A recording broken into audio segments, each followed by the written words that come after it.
Judaïque FM.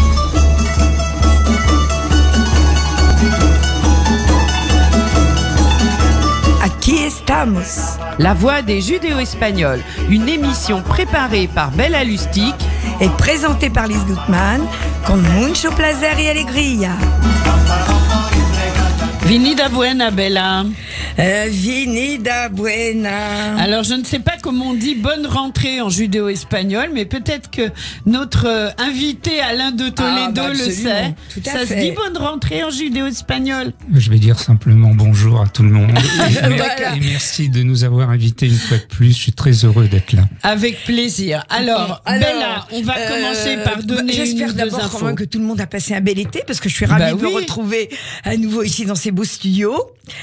Et quand même, on a un événement très très important donc pour cette rentrée. Oui, très. Enfin, le mémorial des déportés judéo-espagnols de France, enfin, Est sorti. est sorti. Et en D'ailleurs. plus, on l'a sous les yeux. Exactement. Et nous avons donc en studio Alain de Toledo, qui est le président de l'association Nuestros Desaparecidos, ce qui veut dire nos disparus.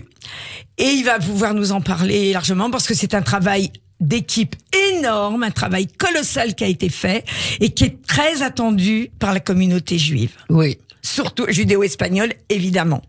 Alors, Ça fait au moins 3 ans, hein, Alain? ben justement, 3 j'ai un ans tas de questions à lui de poser. retard. Non, pas de... Combien de temps pour...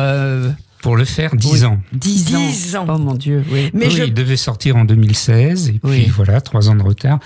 Mais je pense que la somme de travail qui est là fera que nos lecteurs mais nous c'est- excuseront de ce retard.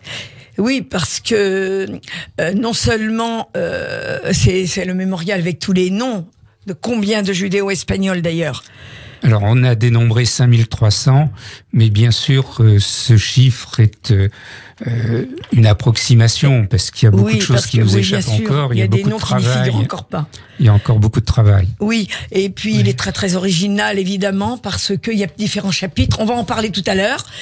Alors, je vais peut-être donner les quelques les quelques événements du mois de septembre de cette rentrée. Alors, il y a un événement tout de même très intéressant le 8 septembre au musée d'art et d'histoire. Oui. À l'occasion des Journées européennes de la culture et du patrimoine juif, le musée d'art et d'histoire du judaïsme et Aquí Estamos ont le plaisir de vous convier dimanche 8 septembre, vous le notez bien, à 14h, à une rencontre littéraire sur le thème des leçons de vie judéo-espagnoles. C'est tout de même très rare. Oui. Beaucoup d'invités évidemment. Il y aura Marie-Christine Varol, que Bien tu as sûr. déjà reçu. Oui. Il y aura François Hazard qui est l'éditeur, qui édite tous ces contes judéo-espagnols. Nathalie Bauer qui est une traductrice. John Eskenazi, David Papo qui est le fils de 2 auteurs. Il y aura tous les livres sur place. Mais surtout... Donc un grand moment judéo-espagnol. Voilà. Hommage le 8. Exactement, au 71 rue du Temple, mais... La réservation est obligatoire parce que l'auditorium n'est pas assez grand et on peut pas recevoir on tout le monde. Oui, donc réservé au Voilà, musée ça c'est d'art et très d'histoire. important.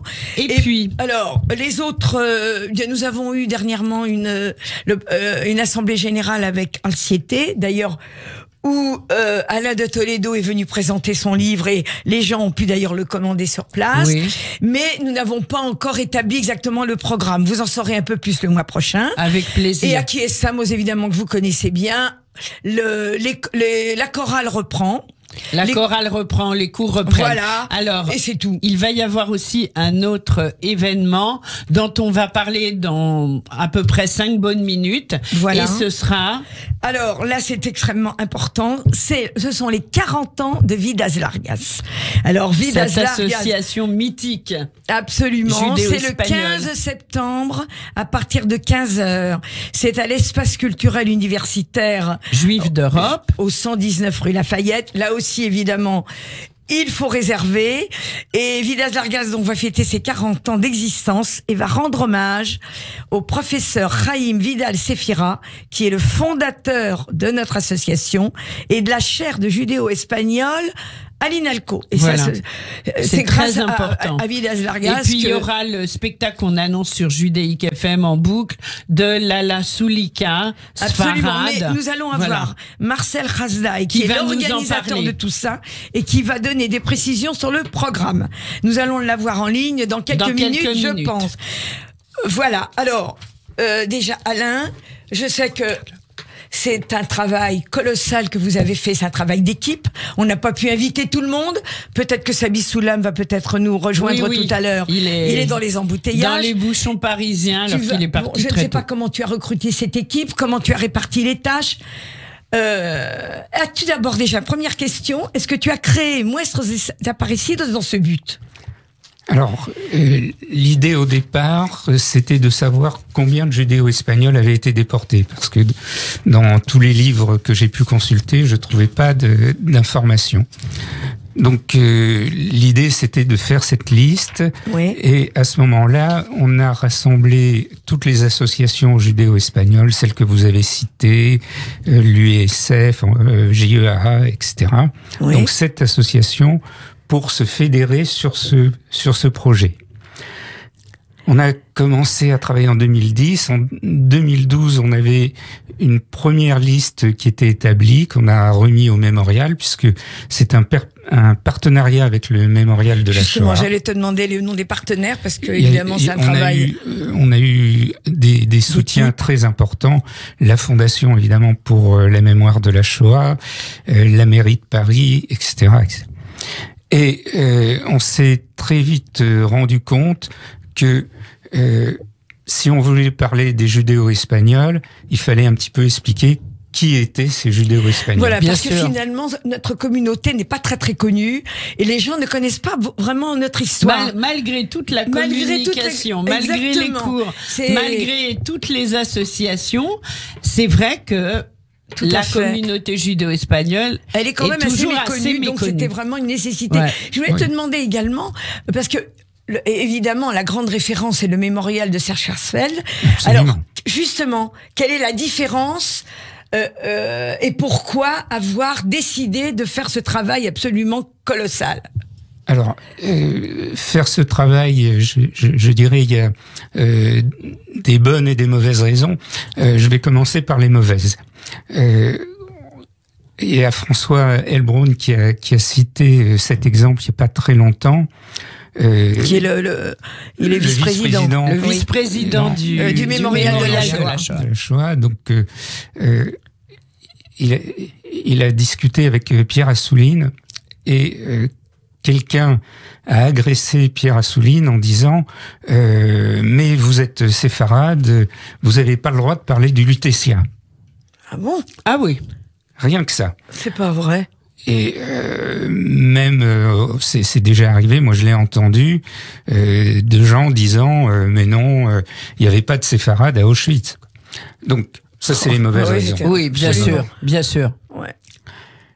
Les vraies raisons, c'est que tout simplement, c'était, ça l'est encore un peu, il faudra encore travailler, mais c'était une page blanche de l'histoire. Elle n'avait pas été écrite, et donc voilà, il a fallu s'y mettre. Non sans difficulté, mais heureusement, on a été soutenu de toutes parts. J'ai parlé des institutions, il faut aussi parler de tous les bénévoles. Le livre commence par des remerciements. Bien sûr. Il y a près de 200 noms de remerciements. Évidemment. Alors, il y a 200 noms de remerciements, mais il y a quand même une équipe serrée autour de vous, Alain. C'est un travail collectif, tout à fait. Alors, il y a Sabi Soulam, dont on espère qu'il va arriver. Il y a Muriel Flicotto, Henriette Asseo, Corinne Kustadt, Xavier Rotea. J'espère que je n'ai oublié personne. Ça, c'est l'équipe rapprochée. Voilà. C'est l'équipe rapprochée. Alors, vous avez encore du temps pour vous souvenir, mais là, on est en ligne, en fait. Avec Marcel. Voilà. Nous sommes en ligne avec Marcel Khazdaï, qui est un des organisateurs des 40 ans donc de Villas-Largas. Bonjour, merci d'être avec nous. Bonjour Marcel. Bonjour. Bonjour. Bonjour. Bon, alors, tu vas tout de même nous donner tout le programme de cette journée exceptionnelle tant attendue, le 15 septembre. Alors, je te donne la parole à toi. D'accord, merci beaucoup de m'avoir invité. Bah, c'était normal, hein, parce que c'est un événement important pour tous les judéo-espagnols. Oui, vraiment. D'accord. Je salue la radio et les organisateurs. Merci. Et Alan Toledo qui est là, que je connais Absolument, on te salue aussi. Merci beaucoup. Donc, je m'appelle, comme vous avez dit, Marcel Rasdaï et je suis membre de l'association Vidas Largas, qui veut dire longue vie au pluriel en judéo-espagnol. Et donc, le programme, il est sur notre affiche, sur notre prospectus, qu'on appelle aujourd'hui flyer. Donc, grâce à Vidas Largas, c'est un événement exceptionnel que nous allons fêter le 15 septembre, à partir de 15h, au centre communautaire qu'on appelle aujourd'hui ECUJ, qui veut dire Espace culturel et universitaire juif d'Europe.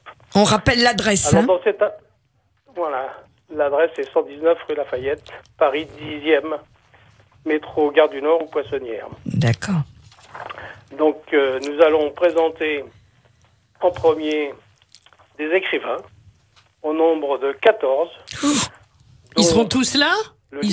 Ils seront tous là ? 14 écrivains. Oui, ils seront tous là. Oui. En plus, je viens d'avoir un mail comme quoi François Hazard me dit qu'il y aura l'ancien président de la communauté juive de Turquie qui va venir. Ah, super. Donc, on est très contents. Nous aurons donc les amis de Chaim Vidal Sepira, qui est le créateur de Vidas Largas et qui a défendu et qui continue à défendre notre langue, l'espagnol du XVe siècle. Depuis longtemps, il l'a enseigné, propagé pour ne pas qu'elle meure. Et nous continuons son œuvre.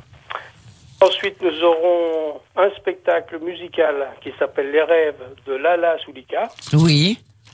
Il y aura une projection vidéo de la musique, des chants judéo-espagnols dans ce spectacle, qui est complet tant par la poésie des textes et de la mise en scène que par les talents des interprètes. Ensuite, nous aurons une tombola avec de nombreux lots, certains de grande valeur. Et nous aurons le verre de l'amitié qui terminera cet anniversaire exceptionnel des 40 ans de Vidas Largas. Avec le raki, bien entendu. Bien sûr. Il y aura des borecas ? Il y aura peut-être. Alors, il faudrait peut-être insister sur le fait qu'il faut absolument réserver. Hein. Oui. Alors, que faut-il faire ? En disant, comme on dit chez nous, con salud y con vida. Voilà. Et con alegría, tout à fait. Alors, pour réserver, c'est le numéro de l'ECUJ, c'est ça ? C'est voilà, le 01 53 20 52 52, c'est ça ? Exactement. Alors, 01, je répète. 53, 20. Non, je répète. 01 53 20 52 deux fois. De toute façon, on l'annonce régulièrement. Ou alors, vous allez sur le site www.wizeven.com /Sfarad, SFARAD. On espère vous voir très nombreux et le dimanche donc 15, ce sera à l'ECUJ à partir de 15h. Merci beaucoup d'avoir été avec nous. Merci beaucoup Marcel et merci de m'avoir invité puisque je présenterai également le livre de mon mari. Ah mais il faut le dire quand même. Oui, mais enfin bon, je me permets de le dire parce que tu as eu la gentillesse de m'inviter ici donc et je remercie Marcel qui m'a invité également. Bien sûr. Il y aura aussi le livre mémorial de Alan Toledo. Ah bah évidemment. Beaucoup de monde a participé. Donc on se retrouvera tous évidemment le 15. Ok, merci beaucoup Marcel. Hein. Au revoir. Merci à vous. À dimanche 15 septembre. Oui. Comme bueno. Au revoir. Comme au revoir. Alors, Bella, on va continuer parce que avec j'ai Alain. Quelques questions à poser. J'ai deux petites précisions. Oui, avec plaisir. La première, dans l'équipe resserrée dont on a parlé, j'ai oublié, et c'est malheureux parce que c'est quelqu'un de très important, Annie Belaïch Cohen, qui a fait des chapitres absolument fantastiques là, sur la persécution.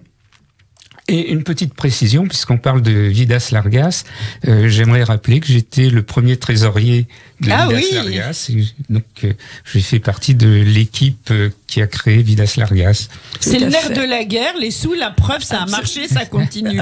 Absolument.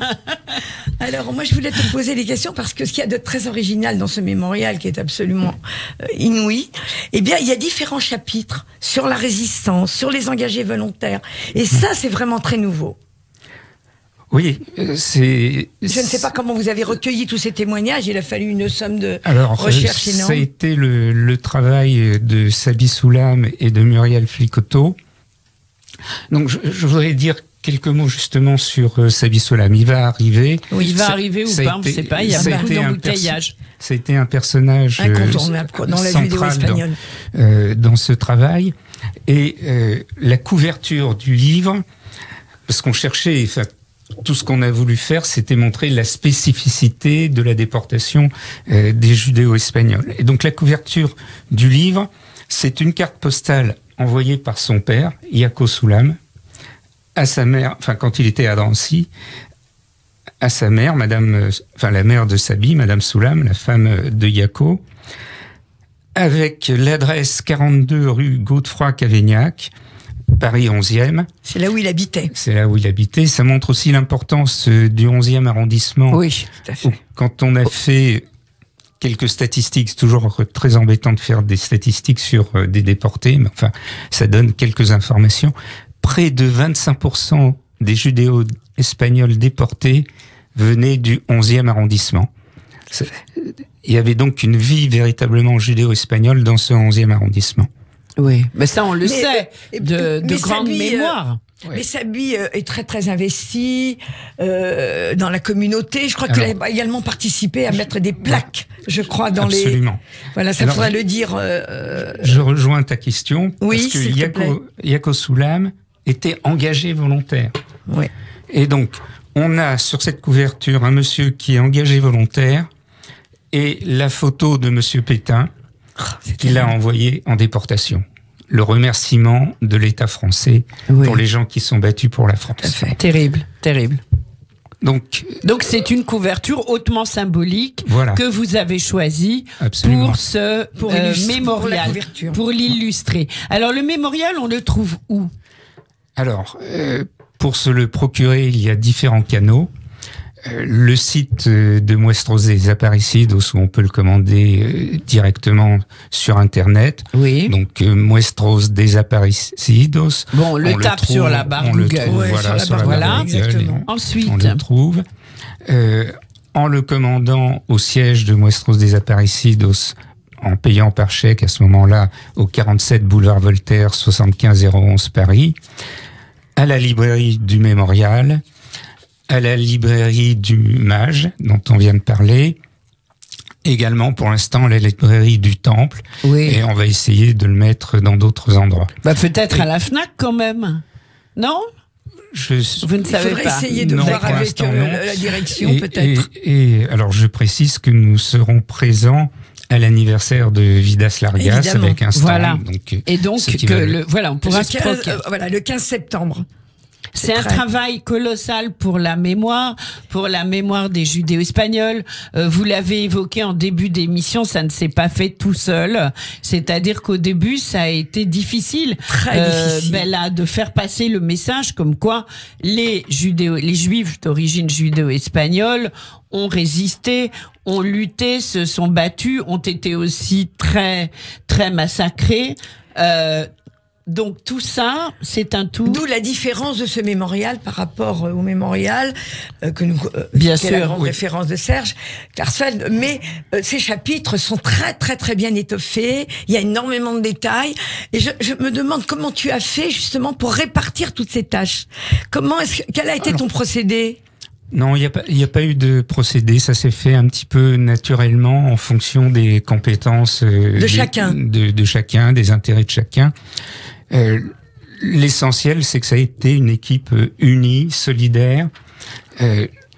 Les différents chapitres ont été écrits par des personnes individuellement. Oui. C'est signé d'ailleurs. Oui. Chaque article est signé, mais ça a été relu collectivement. Chacun a apporté sa petite pierre, etc. Donc voilà, un travail d'équipe, c'est ça qui est essentiel à montrer.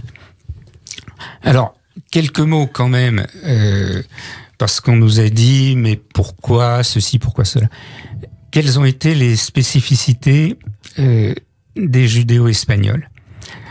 Il faut revenir là à l'histoire et savoir que la déportation des Juifs, c'était, si je puis dire, pour les Allemands, une opération géopolitique.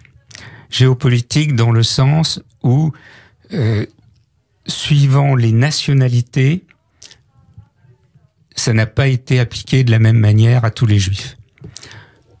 Deux exemples très simples, la Turquie et l'Espagne, deux pays neutres, on va mettre entre guillemets, oui, parce que la Turquie, c'est assez limité. Néanmoins, pour les Juifs d'origine, enfin pas d'origine, ayant un passeport turc ou ayant un passeport espagnol, les choses ne se sont pas faites de la même manière par rapport à ceux qui avaient malheureusement un passeport grec.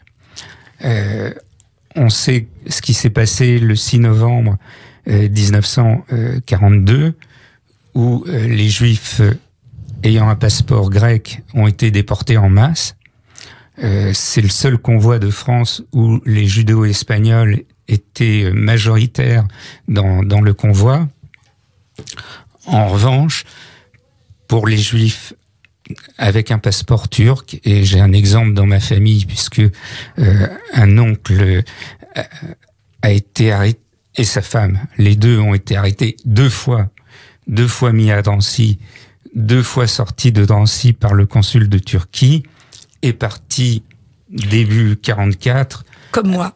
Voilà. Nous avons été sauvés comme par Bella, la Turquie. Voilà, qui a été sauvée par la Turquie in extremis, quand elle était parce petite. que la Turquie a voulu se refaire, je pense, une certaine virginité. Quelles que soient les raisons. Voilà, mais on a été sauvés 400. Voilà, personnes ont 400 été personnes. sauvées avec 4 trains. Mais c'était vraiment très tard. Hein. Alors, le temps là passe très très vite. Bien Quel sûr. est le rapport entre le mémorial des judéo-espagnols? Quelle relation toute l'équipe et vous-même, Alain de Toledo, avez-vous eu avec Serge Klarsfeld? Voilà. Alors, C'est ce que j'allais poser. ça a été quasiment notre premier soutien. D'accord. Dès C'est qu'on important de le dire. Oui, très important. Dès qu'on a eu cette idée de faire ce mémorial, on a été le voir et on a eu porte ouverte, tout l'aide voulue, absolument extraordinaire. Et je dois préciser que, bien sûr, on s'est aidé de ces travaux, mais on a été au-delà. On a travaillé sur les fiches de Drancy, etc.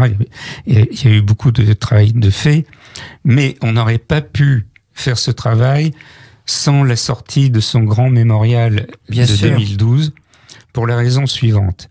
C'est que dans le mémorial de 2012, contrairement à celui de 1978, mais bien sûr, avec 40 ans de travail de plus, c'est normal, Serge Klarsfeld a rassemblé toutes les adresses des déportés. Et pour nous, ça nous a permis de reconstituer les familles. Parce que, bien sûr, quand on a un nom typiquement judéo-espagnol, né à Salonique, né à Istanbul, Izmir, Edirne, etc., c'était pas très difficile de savoir que c'était un judéo-espagnol.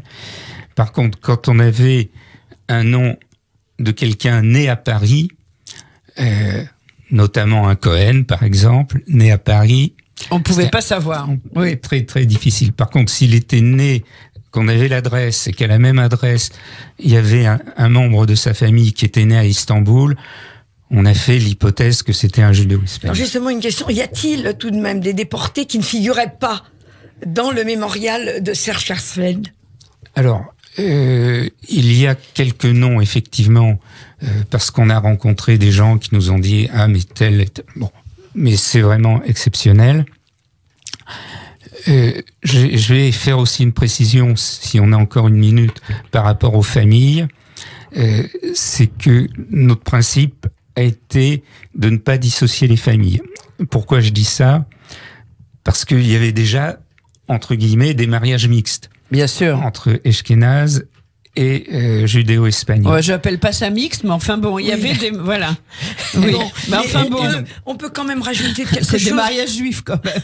On peut rajouter quelque chose de très important, c'est que je pense, tous ceux qui nous écoutent, s'ils ont des documents, s'ils ont des noms qui ne Absolument. figurent pas, je Absolument. pense que vous aurez, que Il tu feras faut- peut-être un avenant Voilà. qui viendra de s'ajouter, toute comme façon. avait Alors, Serge avec l'ancien. Oui. L'émission va toucher à sa fin. Donc, La que musique. faut-il faire pour vous joindre? Alors, pour nous joindre, le plus simple Le encore, site. c'est le site. Nuestros Desaparecidos. Voilà. Il y a un travail énorme à faire. Je rencontre beaucoup de personnes encore, et toujours, et tant mieux. Et quand je leur dis, mais tous ces documents que vous avez dans votre famille, vous les avez déposés au mémorial? Ah non, j'y pense, je vais le faire. Oui. Donc, il faut Mais le c'est faire. pas- C'est Oui, le moment. c'est un appel que nous faisons Voilà. à tous ceux qui nous écoutent. Alors, nous allons peut-être terminer comme d'habitude, mais En c'est musique. joyeusement en musique, avec la Vida do Por el Raki. C'est quand même emblématique pour Bien nous. sûr. Las Borrecas et le Raki. Et c'est un enregistrement que nous avons fait avec Marlène Samoun. Oui, oui. Ça Voilà, a donc été un c'est assez générique. original. Alors, Eh merci ben, à écoute, tous. je vous souhaite Merci une très à belle vous. rentrée. A vermos con alegría y con salud. À bientôt. À bientôt. Merci, Merci. Alain de Et Toledo. merci Au revoir. beaucoup d'être venu. C'est de nous avoir.